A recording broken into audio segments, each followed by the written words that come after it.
customs might not be as efficient as our European customs, and I think it's fair to say European customs probably also saved many lives, particularly in developing countries where the issue of counterfeit medicine is much more acute than in Europe or developed countries where the health system is pretty tight. Your second question was regarding the new or directive, what you call IPRED, IPR Enforcement Directive 2.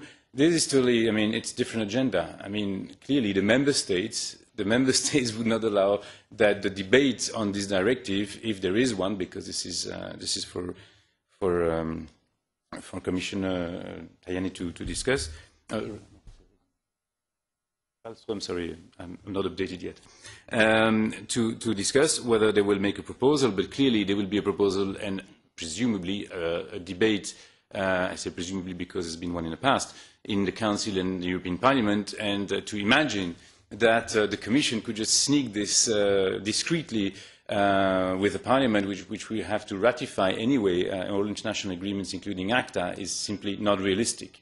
I mean, there's just no rationale to that. Even if the Commission were the most cynical, it just wouldn't fly. So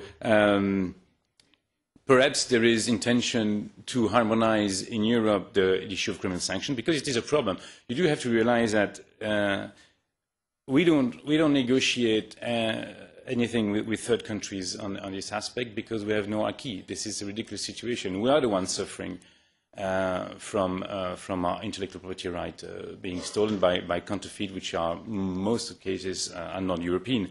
So it is very much in our interest to have some legislation there.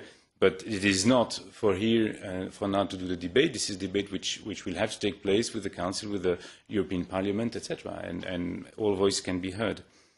You've mentioned the issue of having the negotiations outside of the WTO. I fully agree with you. It would have been ideal to have this kind of negotiation in the WTO, because the WTO has advantages which you cannot find anywhere. It has a binding dispute settlement. It's the only binding dispute settlement in international intellectual property, so it's very important.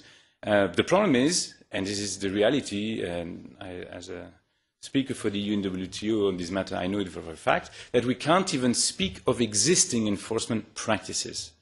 It's been denied from the agenda several times by some countries who do not even want that we simply say, okay, this is how we apply the WTO existing rules, TRIPS agreement, this is the problems we're facing, this is where we think we've made progress, etc. Simply in a non-binding, not pedagogical, but if you want, purely explanatory manner. It can't even be on the agenda. It's amazing. They veto the agenda. So to think that you could go beyond. And I'm sorry, you can't have your cake and eat it. You can't, at the same time, hope that we have a discussion in the WTO, which is a consensus-based organization, and at the same time dealing with countries who do not want the attempt to be agile, which is perfectly their right. But then those who want to go beyond because they're facing problems should be allowed to do so. You've mentioned a question on ISP liability and the safe harbor. Yes, as you know, our acquis provides for, if you want, conditional exemption of liability, and this will not change. I can only repeat, it will not change. You can say that you disagree, but then you should perhaps see the text, which we hope we can show you. But clearly, because, as I've said, we're going to try to reach a consensus on this. It will not change anything. And to your last question on criminal sanction, whether they will hamper whether innovation, chill the innovation, yes. You have the copyright on that one. Well, it's only logical. If you follow the logic that we're not going to change the acquis, we're not going to change the existing rules, and as far as I know, innovation is not exactly chilled in Europe, then you have the answer. It will have no effect. Other questions? Sir, please. Yes, this is Philippe Cohen for the UNIFAB, for the, on behalf of this association, which does exist since 140 years, representing all sizes of industries.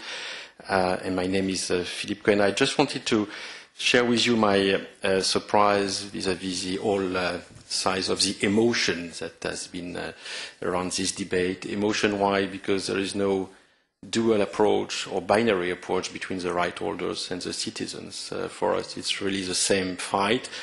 And what is defended by the right holders is also the same priorities as the one defended by the citizens, namely the security, the economy, the employment, safety, and innovation as well. And you don't have to be a big company to be innovative and to be willing to be protected by IP rights.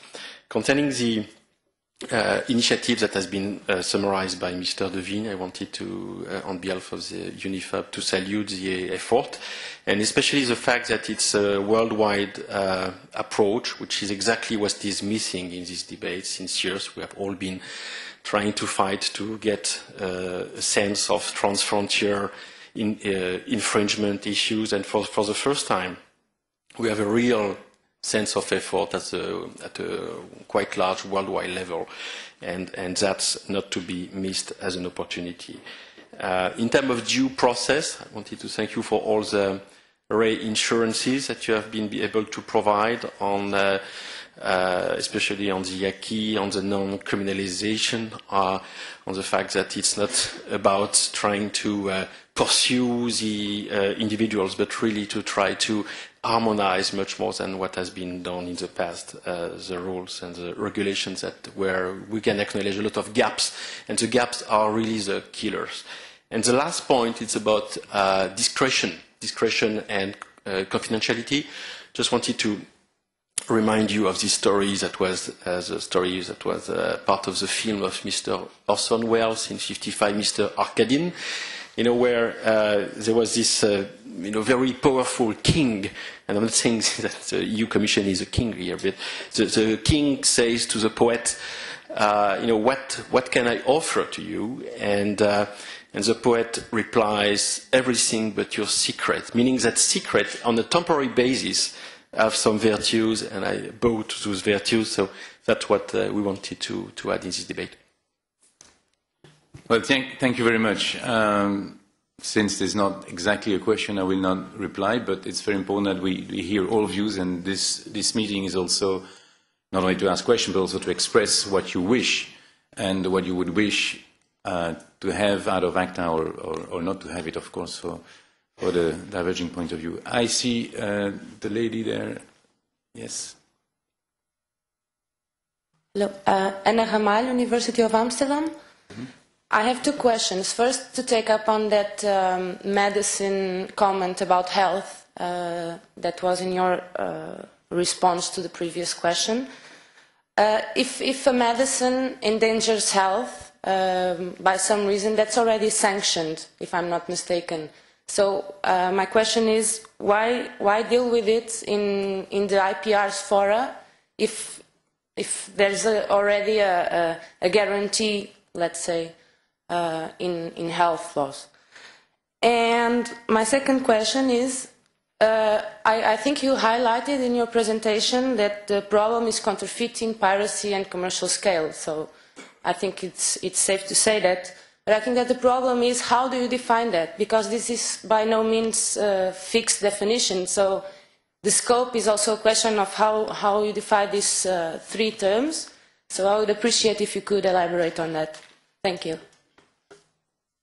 Thank you. On your first question on medicine, if I understand well your point, you are saying that because medicines have to be controlled by health systems, have to be approved before the market authorization, is what you're saying, is what you're referring to, or are you referring to other laws?